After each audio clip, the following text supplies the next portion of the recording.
It is an era of turbulence, a time of uncertainty. The world is changing. Kingdoms emerge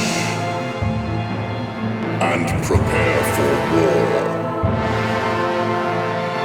Welcome to Fantasia.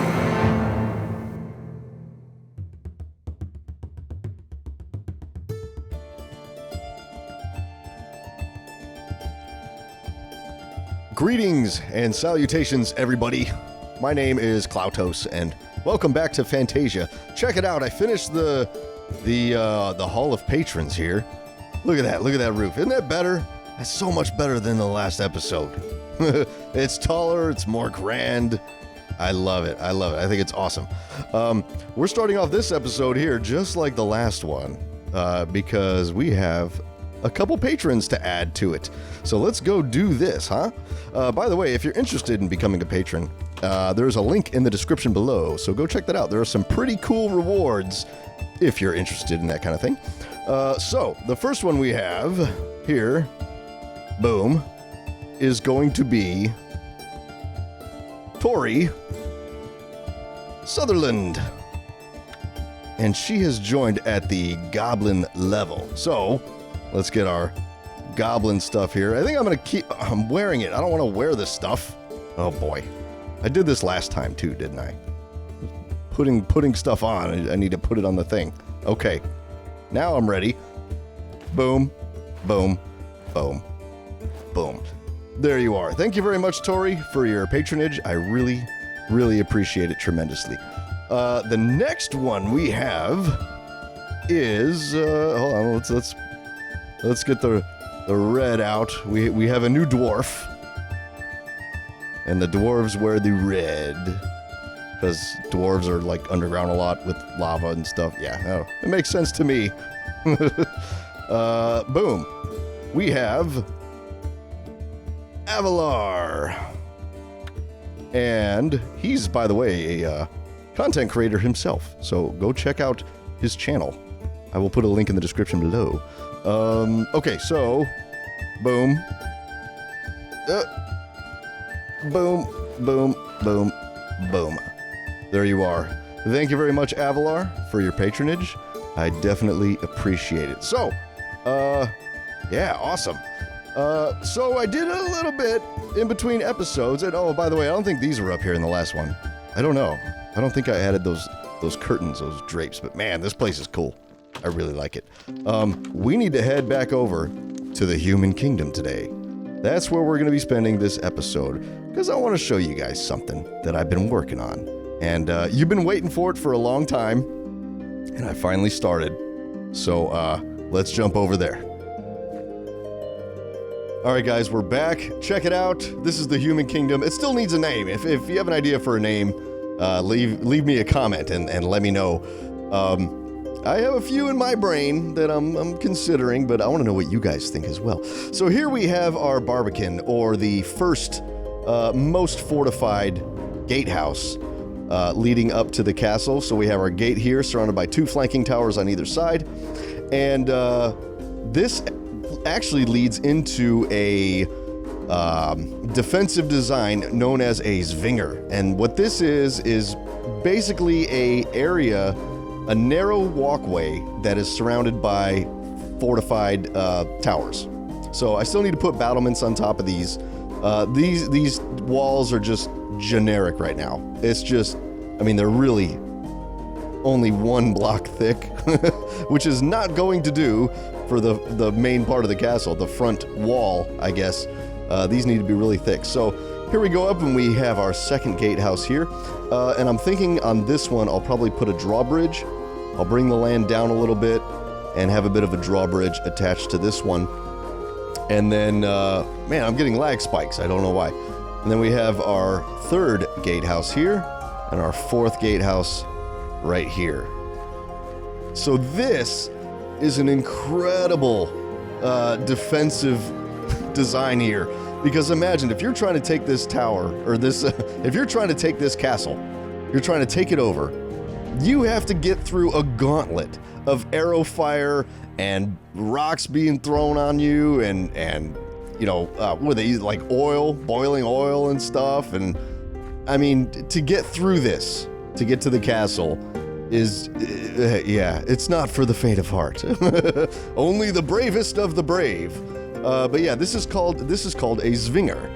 And I wanted to build one because I wanted to just not only make a proper historical castle, but I wanted to make one that's pretty well fortified.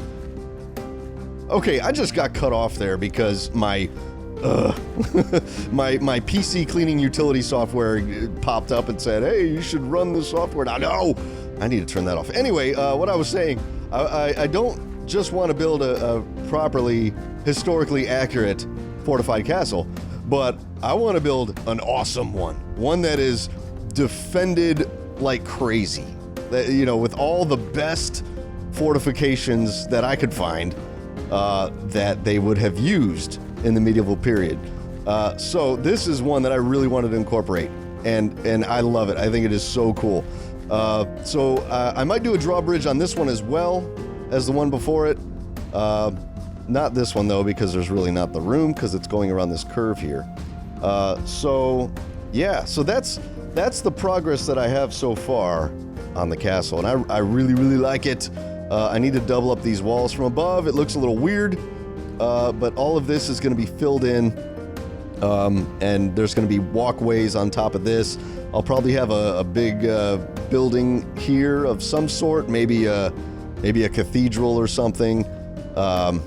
Although if we put it here, we wouldn't be able to make it too big because we don't want it to go higher than this wall. So I might have to bring the wall up. But yeah, that's future planning. That's not going to be for a while. So here's the area that I have to work with. A lot of this was actually most of this was terraformed. Originally, this right here was about as high as that. It went way up there, and I had to destroy basically an entire mountain because it was just too high. I didn't want to build a castle on top of a mountain. I just wanted to build it on top of a hill. This will do just fine. This was also a mountain that came up really high, so I tore this one down. This went lower, so I had to fill this one up. So this is the shape that I came up with for the castle here. And it looks a little weird, it looks a little wonky. Now, you wouldn't really see castles historically with walls shaped like this. It just really wasn't a thing. The walls tended to be longer and with less turns in them.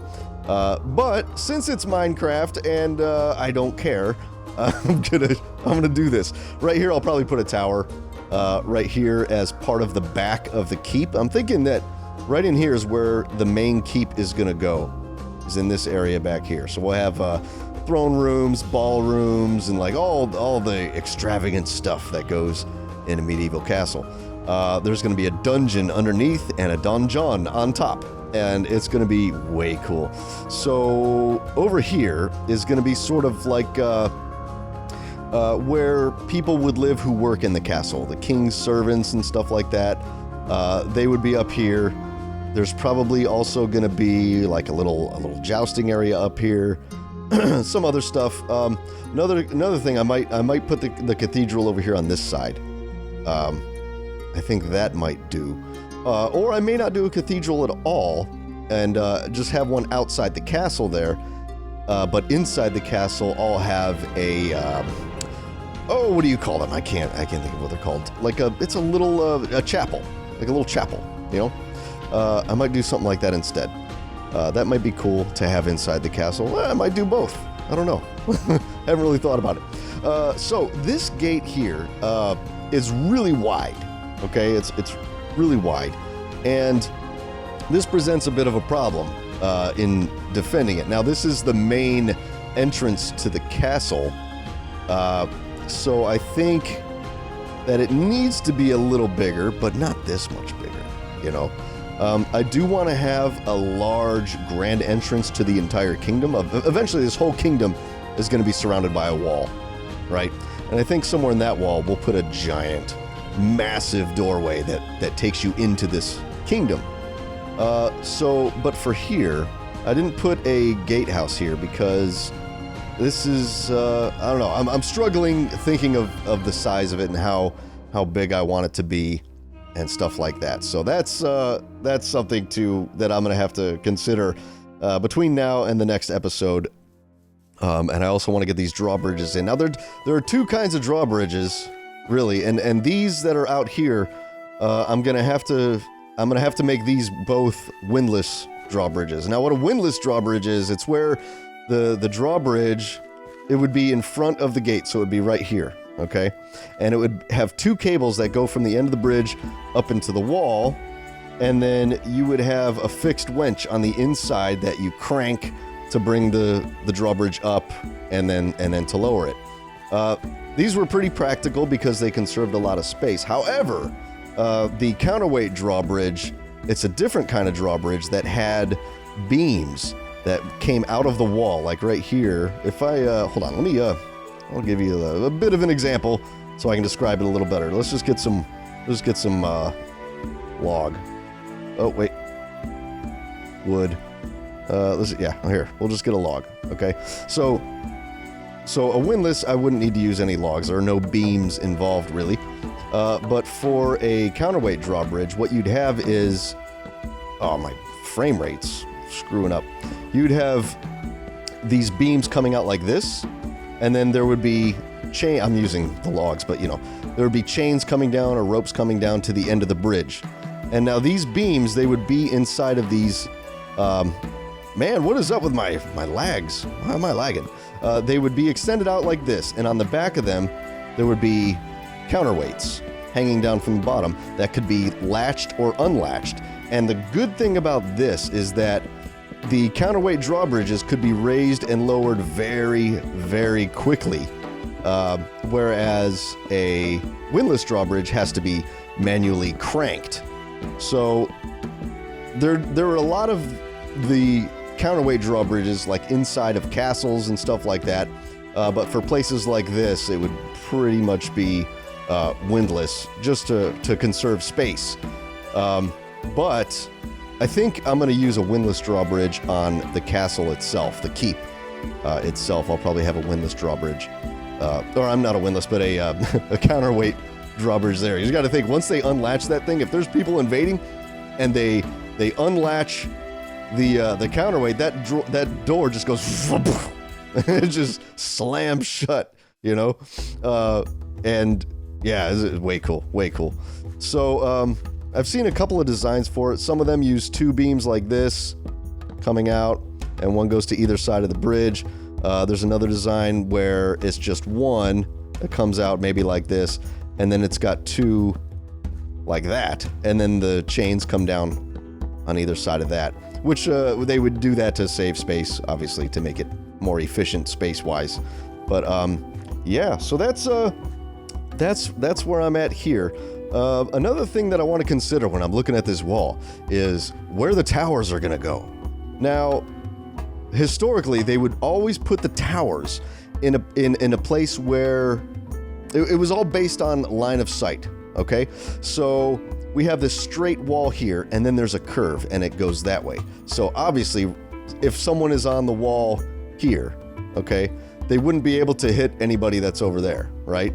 So they would have these towers on these corners here so that you could go look that way and you could look that way at the same time.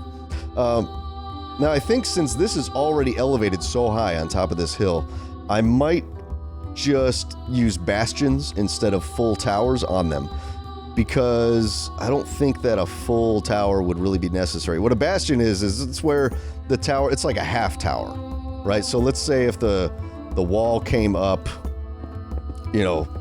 like that high or whatever, okay? And then it continued on this way, down there and down there. A typical tower would be elevated up like this, a little higher, right? If I can get it like that, right? But what a bastion is, it's sort of just it makes part of the wall into the tower, so it would be something like this, where it would just stick out from the wall itself. So you could be on the battlements defending and stuff, and then you can come over here, jump onto the bastion, which is effectively the half tower, and do all that stuff. So I might do that. instead of having full towers. Haven't quite decided. I'm just kind of letting you guys know where my brain is while I'm doing this stuff. So, yeah, so I need to figure out where all the towers are going to go. Now, I have so many sharp, and I mentioned this earlier, I have so many short sections of wall, like this and this. These are really short sections. It would be very ineffective to have a tower here, and then a tower here, and then a tower there, and a tower there, and just too many towers, right? We can't have that. So I may end up simplifying this wall into, you know, longer sections before any turns happen and stuff like that. So that's another thing. So hopefully I'll have that all at least figured out for the next episode. I think the most important thing that I need to do is to get these walls. Well, first of all, I need to get the I need to get the Barbican done. This thing, it has no crenellations, it has no battlements on it. This is just the raw shape, and that's all I've been able to do so far. So it looks a bit crummy, but you know, this is the preliminary stages, you guys. So cut me a little slack, okay? It'll look cool when I'm done. I promise. It'll be awesome. So mainly these walls, maybe not so much, but mainly these front walls, the walls that are the outer walls of the castle need to be really thick. They need to be at least, I'd say, 4 blocks thick. Okay, because you got to think, these walls need to be able to withstand very heavy bombardment from trebuchets, you know, and so they were made very, very thick. And I'm not going to cheat and just, you know, build another wall here, leave all this open, and then say, oh, it's thick, it looks thick, it creates the illusion of thickness. No, I'm going to fill the whole thing in, because that's just how I roll. Another reason why is, if I have like a window here, right, and this would be effectively like an arrow slit, you know, they would have these sometimes in the wall, and there's actually a little room that they would have to carve out into the wall to make it, to give you access to the outside of the wall, because the walls were so thick. So the room would end up looking something like this. If I can, let me just pop it in here real quick. Let's see. Yeah, they had these sloped, angled areas. Like it would get gradually wider. Like this wouldn't be here. It would actually be like there, right? I don't know if I'm doing a very good job explaining this in Minecraft, because it's Minecraft.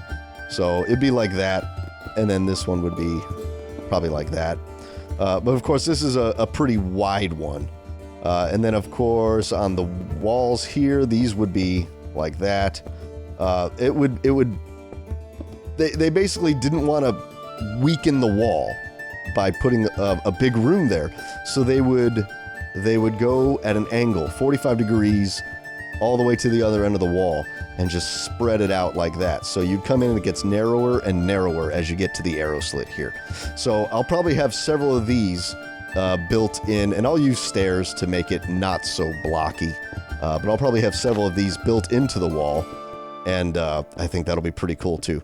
We'll have some arrow slits on the outside showing up. Maybe put some lights in there just for some effect, you know? Yeah. Let me just take this out. I don't really need it yet. Yeah, so that's where I am. I need to thicken these walls. I need to finish these gatehouses. So the crank, okay, the winch is going to be inside of a room right here, okay? So this room is going to have a winch for that one, and that one, okay? It's going to be right in there underneath the battlements, and it's going to be way cool. The way in, I need to figure out the way in. It's probably going to be through this area somehow.